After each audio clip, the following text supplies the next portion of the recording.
The Force isn't one thing, it's a spectrum, and the gap between the weakest Force-sensitive and the strongest is so massive, it barely qualifies as the same power. From biological baselines to literal gods made of living energy, today I'm breaking down every single type of Force sensitivity in Star Wars and exactly what separates them. Starting with the one concept that changed everything and made half the fanbase furious, the midi-chlorian system.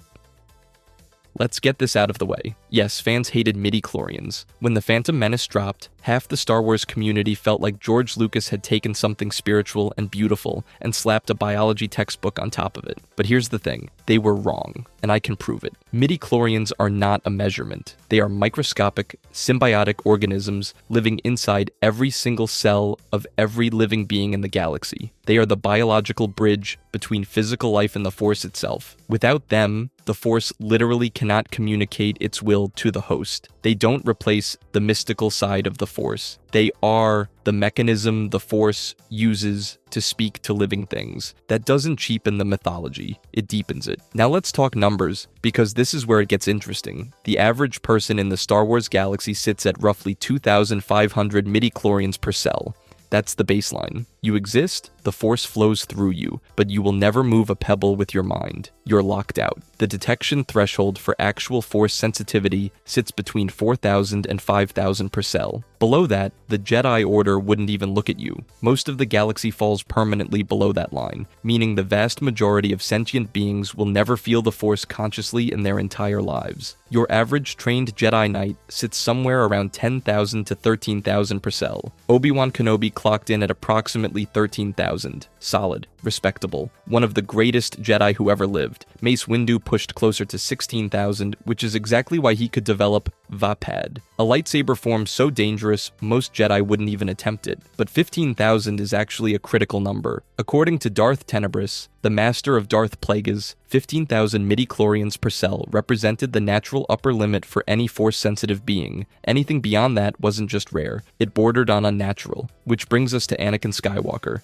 Anakin's midi-chlorian count exceeded 20,000 per cell. Some sources push that number as high as 27,000. Let that sink in. Yoda, the 900-year-old Grand Master of the entire Jedi Order, one of the most powerful Force users in galactic history, clocked in between 18,000 and 20,000. Anakin potentially had nearly double that. A 9-year-old slave from Tatooine with zero training had more raw Force potential than a being who had spent 9 centuries mastering it. And if 15,000 was supposed to be the natural ceiling, then Anakin's existence wasn't natural at all. He wasn't born the way Force-sensitive children are normally born. The Force itself willed him into existence. The Chosen One wasn't just a title, it was a biological fact written into every cell of his body. This is the foundation for everything else in this video. Every tier, every dyad, every godlike entity we're about to cover only makes sense when you understand that Force sensitivity isn't a switch you flip. It's a spectrum measured in microscopic organisms, and the distance between the bottom and the top is almost incomprehensible. But raw midi-chlorian count doesn't tell the whole story, because the galaxy has a system for organizing these power levels into distinct tiers, and the gaps between them are even more dramatic than you'd expect. The 6-tier spectrum. Think of this section as the decoder ring for everything else in this video.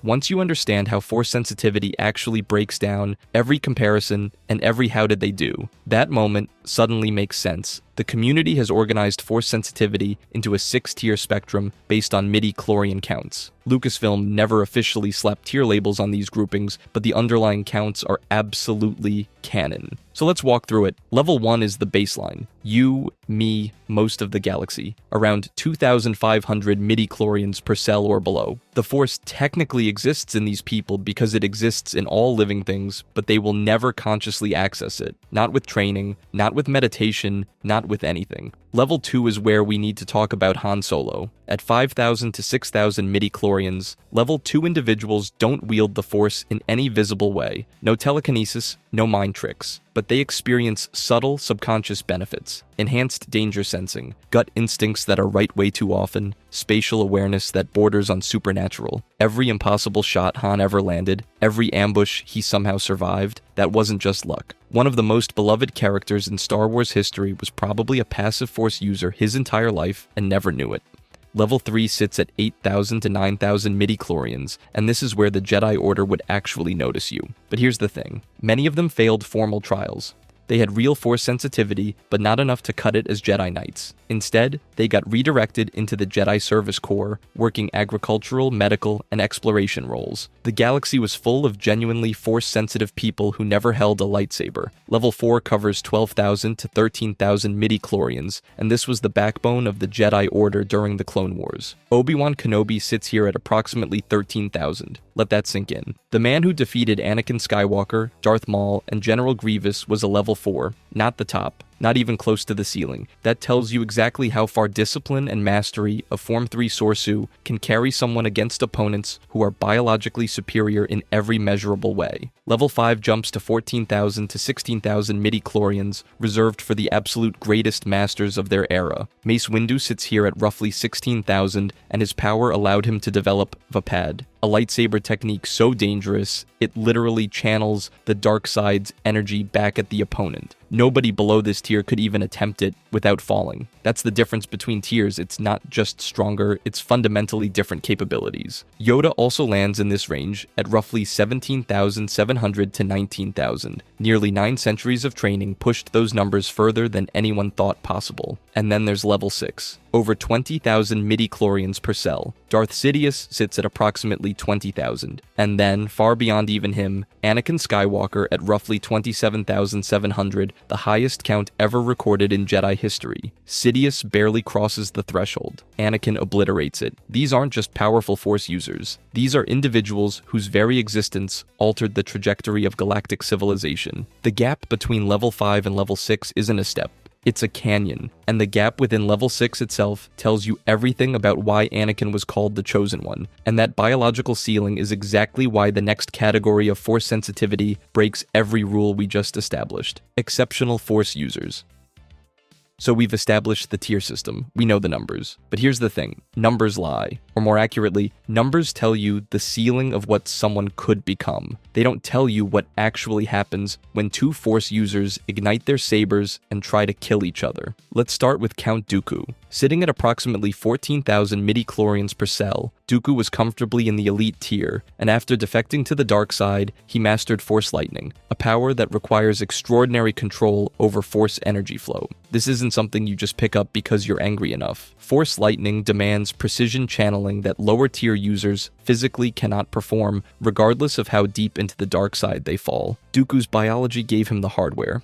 His training gave him the software. Together, they made him one of the most dangerous duelists in the galaxy. But Dooku wasn't even the most impressive master on the Jedi Council. Mace Windu sat near 16,000 midi-chlorians per cell, and what he did with that power is genuinely terrifying. He developed Vapad, the only lightsaber form that deliberately channels the user's own inner darkness and their opponent's dark side energy back as a weapon. Think about that for a second. He created a closed loop of violence where the angrier and more powerful his enemy became, the stronger Windu got. The catch? The practitioner had to be powerful enough to touch genuine darkness without being consumed by it. At any lower tier, Vapad doesn't make you stronger, it turns you into a Sith. Windu walked that razor's edge for decades because his raw Force potential gave him enough control to play with fire without burning. Now here's where the entire tier system gets flipped on its head. Obi-Wan Kenobi, roughly 13,000 midi-chlorians per cell. Solid level 4. A great Jedi by any measure, but on paper, nowhere close to the most powerful Force user in the room. And yet on Mustafar, Obi-Wan defeated Anakin Skywalker, the Chosen One. The man with potentially 27,000 midi-chlorians per cell, the highest count ever recorded in Jedi history. Someone with roughly double Obi-Wan's biological potential, and he lost. Not because the Force failed Anakin, not because his midi-chlorians suddenly stopped working. Anakin lost because his psychological state was shattered. Rage, guilt, paranoia, grief over Padme,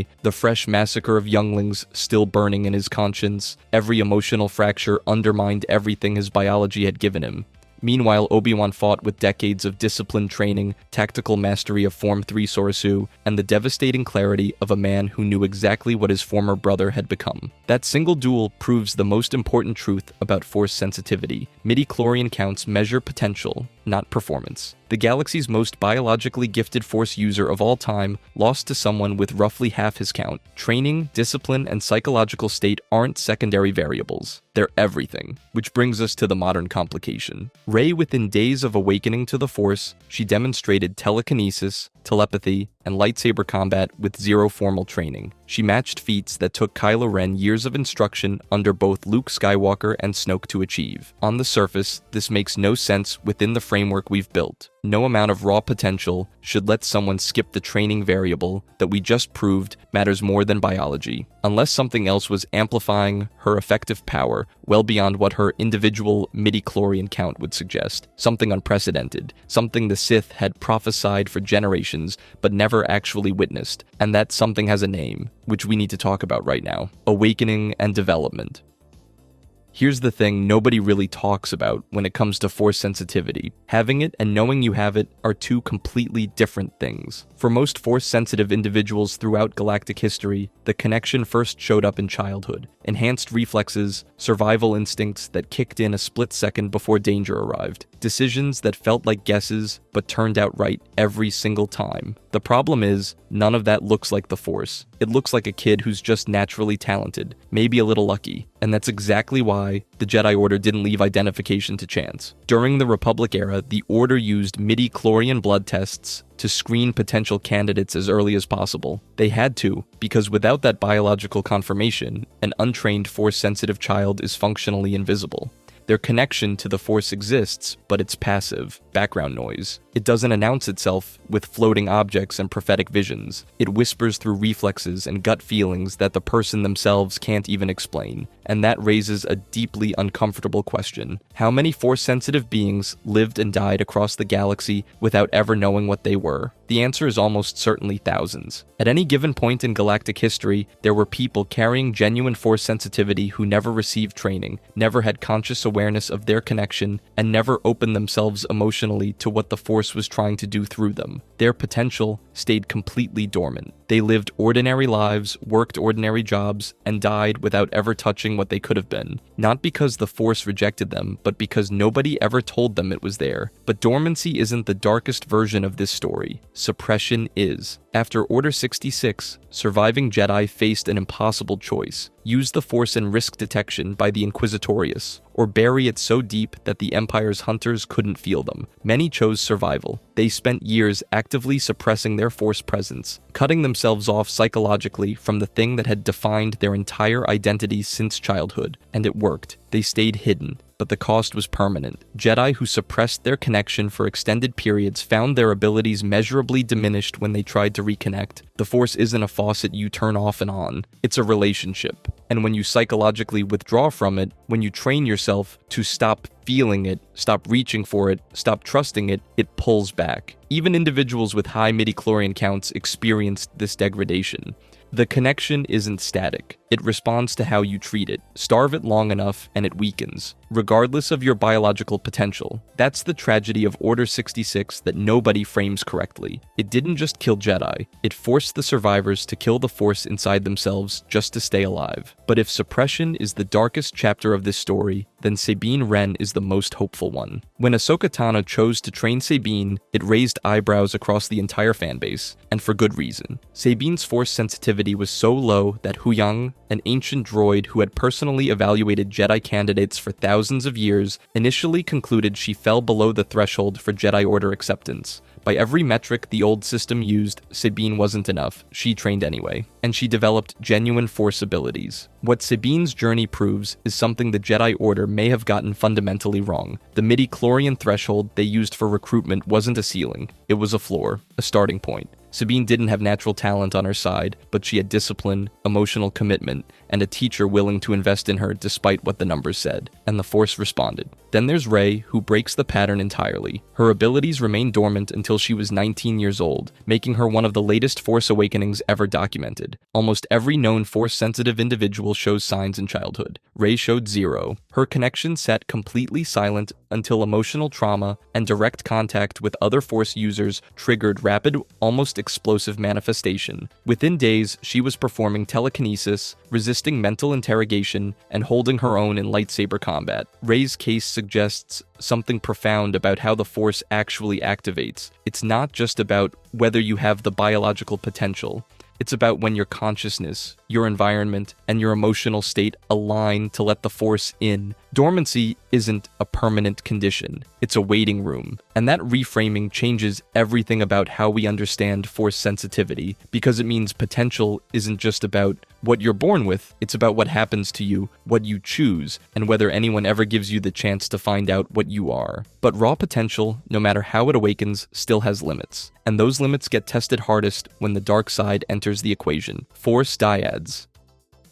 Everything we've covered so far operates on one assumption, that Force sensitivity is an individual trait, one person, one midi-chlorian count, one place on the hierarchy. But the Force dyad breaks that assumption completely, and it changes everything. A Force dyad isn't just two powerful Force users who happen to share a connection. The Sith Eternal prophecy describes it as two that are one, not a partnership, not a team, a single entity in the Force expressed across two separate bodies simultaneously. When Rey and Ben Solo formed their dyad, it was the first such manifestation in generations, and the things it allowed them to do should have been impossible. Let me explain. Their connection operated across light years in real time, not delayed, not weakened by distance, instantaneous. They could communicate telepathically, see through each other's eyes, feel each other's emotions, and here's where it gets truly insane, they could physically move objects between them across interstellar distances. During their final confrontation against Palpatine, Rey passed Anakin Skywalker's lightsaber directly to Ben Solo through nothing but the bond. No ship, no courier. She held it, he needed it, and the Force moved it across space like the distance simply didn't exist. That's not a Force ability. That's a violation of how space itself is supposed to work, and the dyad did it casually. But the real revelation about what a dyad actually is comes from Palpatine himself. When Palpatine discovered their bond, he didn't try to destroy it, he drained it. He siphoned the combined life force of both Rey and Ben Solo to restore his own decaying physical form. And this is the detail that recontextualizes the entire power hierarchy we've been building. Palpatine, the most powerful dark side wielder in galactic history, a man who could generate force lightning capable of disabling an entire fleet, needed to drain a dyad to get himself back to full strength. That tells you exactly how much energy a dyad produces. It's not additive. It's not Rey's power plus Ben's power. It's exponential. The bond itself generates force energy that exceeds what either individual could produce alone, possibly exceeding what any individual Force user in history could produce alone. The drain left both of them severely weakened, barely able to stand, which means Palpatine pulled an enormous amount of energy from them, and he still wanted more. This is why the dyad sits outside the 6-tier system entirely. You can't measure it the same way. It's not about midi-chlorian counts. Rey's count, Ben's count, none of that matters. The power comes from the bond itself, from the space between them, from whatever the Force created when it decided these two people were actually one thing wearing two faces. It's a Force phenomenon, not a biological one, a completely new category. And then there's how it ended. After Rey expended everything she had to finally destroy Palpatine, she died. All of her life force gone. And Ben Solo, barely alive himself after being drained, did the one thing that mattered. He transferred his remaining life force into her. Every last drop. He brought her back from death and died in her place. Here's why that moment cuts deeper than almost anything else in Star Wars. It's the exact same desire that drove his grandfather Anakin Skywalker to the dark side in the first place. Anakin was terrified of losing Padme. He was desperate to prevent the death of someone he loved. And that desperation is precisely what Palpatine exploited to turn him into Darth Vader. Anakin chose corruption. He chose power. He chose the dark side because he believed it was the only path to saving her, and he failed. Padme died anyway. Ben Solo faced the identical choice. Someone he loved was dying. He could feel it through the bond. And instead of reaching for power, instead of grasping for control, he gave everything away. He didn't try to cheat death, he accepted it. The same bloodline, the same impossible desire, separated by decades and a single decision. Anakin fell because he couldn't let go. Ben rose because he could. That's not just a character moment. That's the entire Skywalker saga resolving itself through a Force dyad. But if you think the dyad represents the upper limit of what the Force can produce, you haven't met the beings who literally are the Force, the Mortis gods.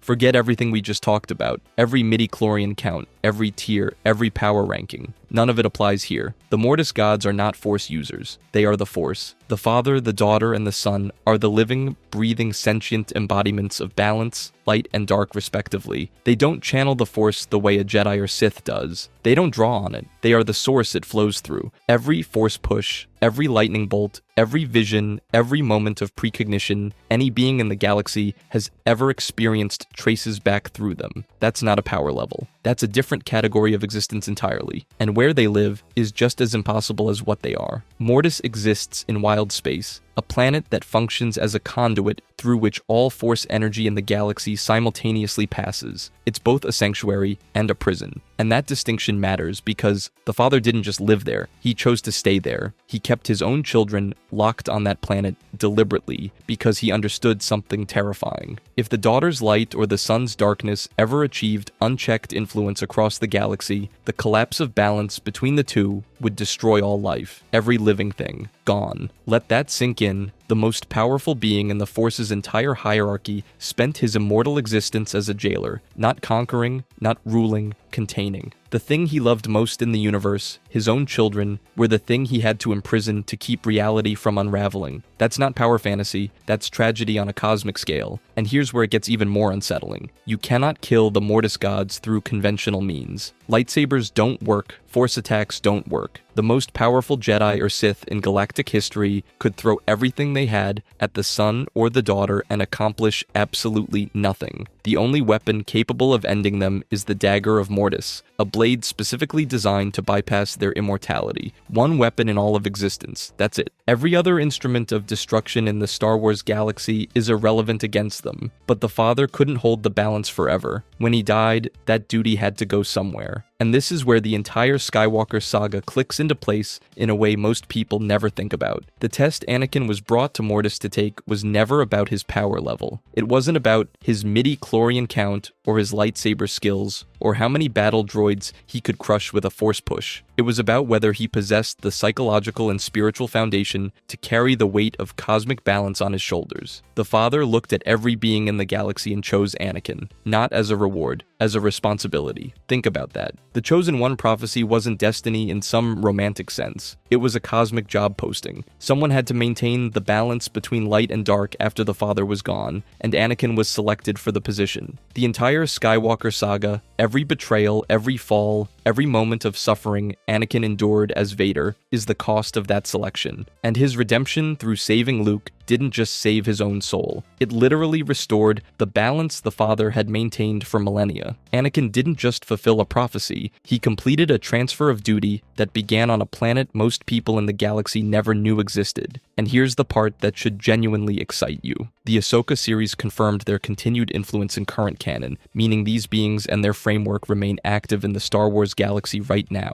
Their fingerprints are on the events of the Skywalker saga from beginning to end, and the mythology they represent is still unfolding. Every tier we built in this video, every count we measured, every comparison we made, it all exists inside a system that the Mortis gods hold together. They are not at the top of the hierarchy. They are the reason the hierarchy exists at all, and that is the most humbling truth about Force sensitivity in Star Wars. No matter how powerful you become, you are still operating inside a framework maintained by beings who treat the entire Force as their personal responsibility. That's the real scale of this universe, and we're only beginning to understand it. If you enjoyed this video and want to see more, click the video on the screen now.